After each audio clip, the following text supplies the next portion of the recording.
আমাৰ ভগৱান শংকৰদেৱ জয় গুৰু শংকৰ এটা কীৰ্তনটো গাই দিওঁ এটা কীৰ্তনটো কি আছিলে বোলো মই কীৰ্তনটো গাই দিওঁ শংকৰদেৱ কিনো তোমাৰ লীলা অত ৰাতি ভকতক নামেৰে মহিলা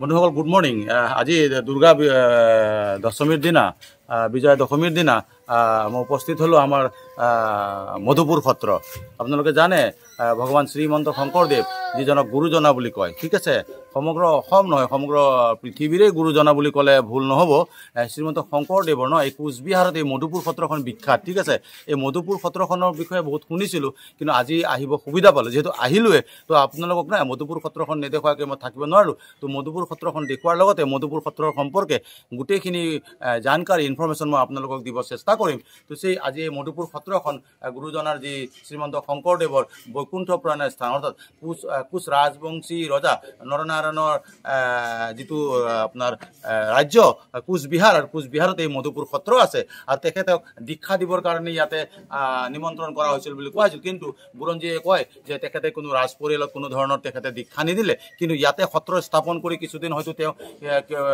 কীৰ্তন কৰিছিল বা একশৰণ বৈষ্ণৱ ধৰ্ম প্ৰচাৰ কৰিছিল তাৰপিছত বুৰঞ্জী মতে তেখেতে ইয়াতেই বৈকুণ্ঠ প্ৰয়াণ কৰিছিল গতিকে সেইকাৰণে মধুপুৰ সত্ৰখন ফেমাছ আৰু এই মধুপুৰ সত্ৰখন মই আপোনালোকক দেখুৱাবলৈ হাবি আকাছিল আজি এইটো সুবিধা পালোঁ বিজয়া দশমীৰ দিনা মই মোৰ লগত লৈ আনিলোঁ মোৰ হুলহালি আৰু মোৰ জোৱাই নীতু আমি তিনিজনে আহি মধুপুৰ সত্ৰ আহি পাইছোঁ আৰু সত্ৰখন আপোনালোকক দেখুৱাব লৈছোঁ বন্ধুসকল তো आप लोग हमेशा की तरह बना रहिएगा मेरा कैमरा और मेरा चैनल ताकि ये सब बढ़िया बढ़िया जो सत्र है सत्र संस्कृति है या बढ़िया टूरिज्म स्पॉट है आप लोग देख पाओ चलिए বন্ধুসকল এই মধুপুৰ সত্ৰৰ এন্ট্ৰেন্স গেটৰ সন্মুখত পুৰণৰ সন্মুখত এই দাদা এজনৰ দোকান পালোঁ পূজা সামগ্ৰীৰ দোকান দাদা হা আপুনি কৃষ্ণ কৃষ্ণ আপুনি এই দোকানখন কেতিয়াৰ পৰা দি আছে মোৰ দোকান অলপ জোৰে ক'ব মোৰ দোকানৰ বয়স মোটামুটি 30 বছৰ বেছি হ'ল 30 বছৰ বেছি হ'ল তো আজিতো বিজয়া দশমী পাব্লিকক কিবা ক'ব বিজয়া দশমী দিনা গুৰুজনৰ জন্মতিথি আৰে বাবা আমি তো নতুনকে গম পালো আজি গুৰুজনৰ জন্মতিথি হয় আমাৰ ভাগৱত শোভাযাত্ৰা আয়োসকলে ৰাইজে লৈ গৈছে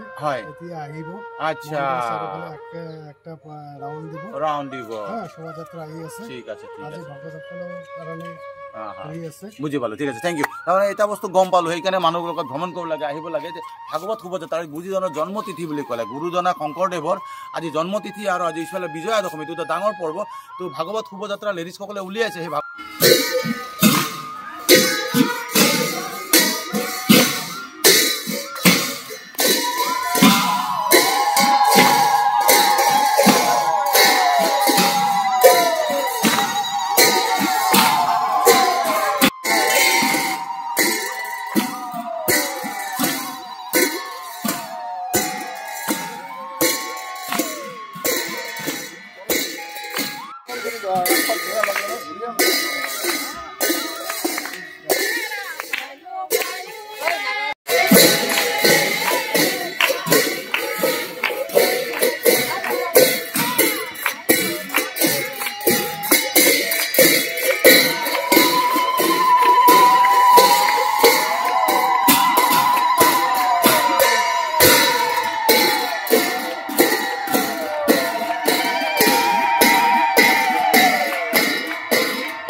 সত্ৰত না আমাৰ গোহাঁইজনক পাই গ'লোঁ। এই দেখিছে মধুপুৰ সত্ৰ ইয়াত ভাগৱত আৰু ভাগৱত পাঠৰ পৰিক্ৰমা কৰি দিছে। আজি শংকৰদেৱৰ জন্মতিথি বুলি শুনিলোঁ।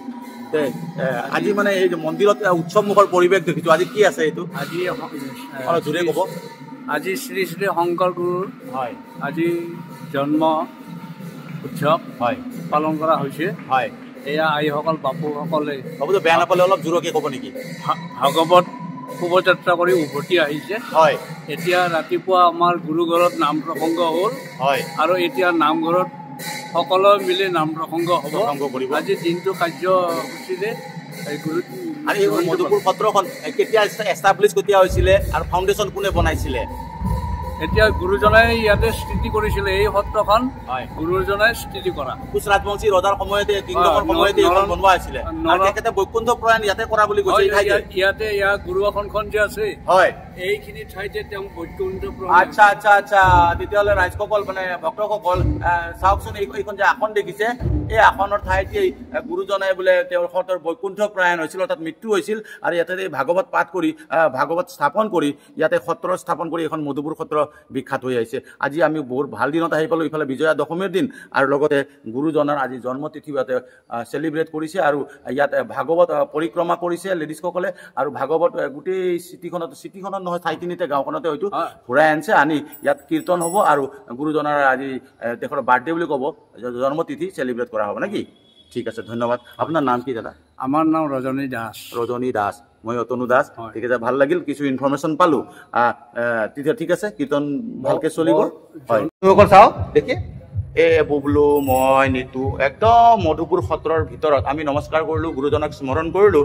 এতিয়া কিছু এক্সক্লুচিভ ভিডিঅ' পালোঁ, তেখেতৰ জন্মতিথিত ইয়াতে কীৰ্তন হৈছে সেইখিনিও পালোঁ। বঢ়িয়া সময়ত আহি পালোঁ, গোটেইখিনি আপোনালোকে চাব দেই। এতিয়া ন আমি এক্সপ্ল'ৰ কৰিব লাগে, কাৰণ আমাৰ গুৰুজন আহে অসমৰ গুৰুজন, অসমৰ ভগৱান শংকৰদেৱ। জয় গুৰু শংকৰ। এটা কীৰ্তনটো গাই দিওঁ। এটা কীৰ্তনটো কি আছিলে বোলো, মই কীৰ্তনটো গাই দিওঁ। শংকৰদেৱ কিনো তোমাৰ লীলা, অত ৰাতি ভকতক নামেৰে মহিলা। এগেইন, শংকৰদেৱ কিনো তোমাৰ লীলা, অত ৰাতি ভকতক নামেৰে মহিলা। এনে কীৰ্তনৰ জৰিয়তে তেখেতে পুৰা মানৱ জাতিক ধৰি ৰাখিছিলে আৰু মানুহখিনিক না ম্লেছৰ পৰা মানুহ কৰিছিলে আৰু ধৰ্মলৈ ৰূপান্তৰিত কৰিছিলে। ধৰ্ম কি বস্তু তেওঁ শিকাইছিলে। একশৰণ বৈষ্ণৱ ধৰ্মৰ প্ৰৱৰ্তক অসমত শ্ৰীমন্ত শংকৰদেৱৰ এই বৈকুণ্ঠ প্ৰাণস্থান কোচবিহাৰৰ কোচ ৰজাৰ সময়ত তেওঁ ইয়াত আহিছিল। কিন্তু কোচ ৰজাক না ৰাজবংশী ৰজাসকলক তেওঁ কি কৰিলে না দীক্ষা নিদিলে বুলি আমি জানো।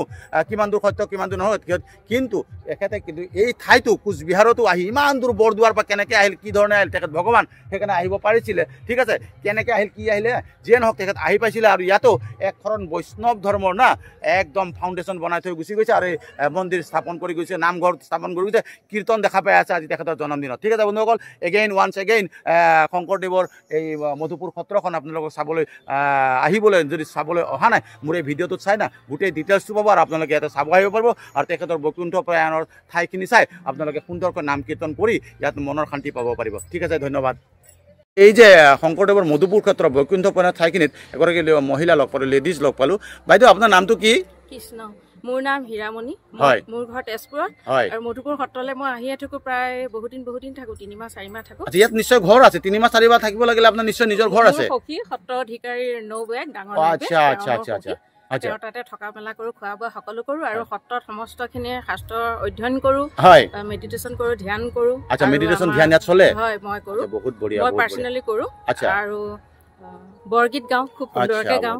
আৰু ঘোষা প্ৰাৰ্থনা শৰণ ভজন আমাৰ যিখিনি আৰু দৈনিক সেইখিনি গাওঁ আৰু খুব ভাল লাগে। আৰু সত্ৰীয়া সংস্কৃতিৰ কিবা প্ৰচাৰ তচাৰ ইয়াতে চলে নেকি? একো নাই। সত্ৰীয়া সংস্কৃতিৰ প্ৰচাৰ নাই? এতিয়া ইয়াত সত্ৰীয়া সংস্কৃতিৰ প্ৰচাৰটো কৰিব লাগিছিল, নহ'বা গুৰুজনৰ বস্তুখিনিতো নোহোৱাই যাব। বৰগীতৰ মানে যিটো গধূলি সময়ত যিটো আইসকলে নাম প্ৰসংগ কৰে তাত মানে গোৱা হয়, তথাপি প্ৰচাৰ হিচাপে ইয়াত একো নাই। আজি আপোনালোকে আজি এই উলিয়াইছে, ৰেলী বুলি কয় ইংলিছত। একচুৱেলি আপোনালোকে পৰিক্ৰমা কৰিছে, কিহৰ পৰিক্ৰমা কৰিছে? ভাগৱতৰ পৰিক্ৰমা কৰিছে। তেখেতৰ আজি জন্মদিন বুলি শুনিলো গুৰুজনাৰ জন্মদিনত মানে আজি আপোনালোকে ভাগৱত পৰিক্ৰমা কৰিছে, কীৰ্তন কৰিব। আইসকল বাপসকল সমস্ত এতিয়া ইয়াত নাম কীৰ্তন হ'ব। আৰু আমাৰ নগাঁৱৰ শ্ৰী মাধৱদেৱ মহন্ত প্ৰভুজনা আছে, ডেকা সত্ৰাধিকাৰ, আৰু আমাৰ বয়সস্থ সত্ৰাধিকাৰ আছে ইয়াৰ।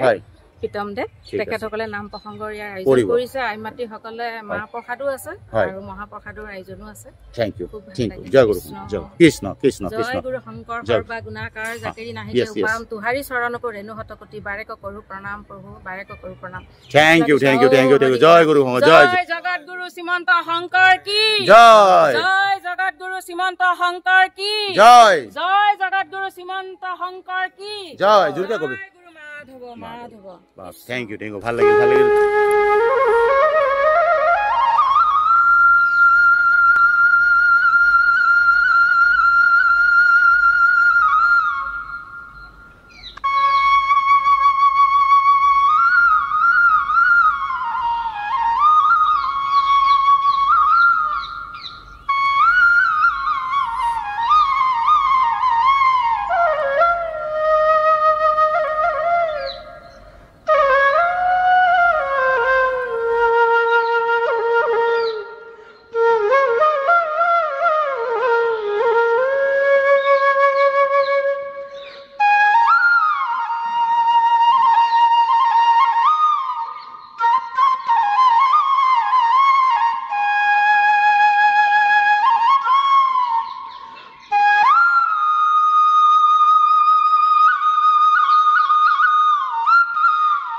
বন্ধুসকলে কি দেখিছে যাত্ৰী নিবাস তাৰমানে না মধুপুৰ সত্ৰত ইয়াত থকা মেলাৰ ব্যৱস্থা আছে আপোনালোকে যদি অসমৰ বিভিন্ন ঠাইৰ পৰা এই মধুপুৰ সত্ৰখন চাবলৈ আহে শ্ৰীমন্ত শংকৰদেৱজনক গুৰুজনক স্মৰণ কৰিব বিচাৰে আধ্যাত্মিকভাৱে তেতিয়াহ'লে ইয়াত থাকি মেলি আপুনি গোটেইখিনি কৰিব পাৰিব তেনেকুৱা ব্যৱস্থা থকাৰ ব্যৱস্থা ইয়াত আছে যাত্ৰী নিবাস